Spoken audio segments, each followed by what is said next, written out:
been a little rained on.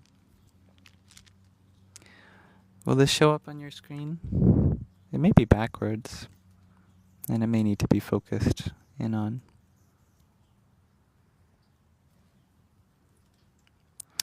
Ah well, if it's blurry, that's okay. Anyway. Feeling connected to what's happening in our solar system is a wonderful gift because it allows us to expand our sense of self, appreciation and wonder, and feeling like we're a part of a much greater whole.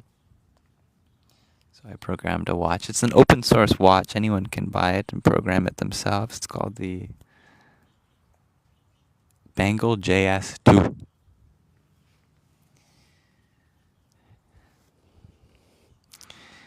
Thank you everyone for coming to this live stream. Next time we see the moon, give salutations to her for me. I wish you a wonderful rest of your day, whether this is your night, evening, afternoon, or morning, or whether you are on the North Pole or the South Pole, and you are transcendental to all time zones. Salutations to you in this moment. Much love. Thank you, Mermaid You, for blessing our space with a heart me just as we come to transition to whatever the next is in our journey today. Som Somaya Namaha.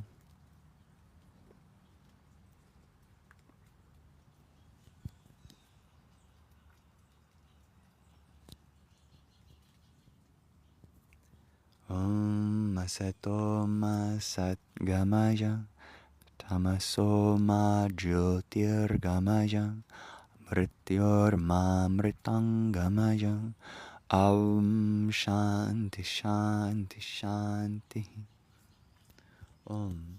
Lead us from the unreal to the real, from darkness to the light, from mortality to immortality. Om. May there be peace in us. May there be peace in our environment. May there be peace in the forces that act through us. Thus concludes our live stream today. Today I planned from going around 3 p.m. Pacific Daylight Time to 5:30 p.m. Pacific Daylight Time. I had a little bit of a late start and we had a little bit of a late end, so it all worked out well. And as I said before, come check out the Telegram group chat. That's linked in the link in my bio. If you want to get updated on where I'm going to be live again, figure that out for the next stream. Much love. Tvam Yuyam. Love to you all. Namo Vaha. Salutations to you all. Om Shanti Shanti Shanti.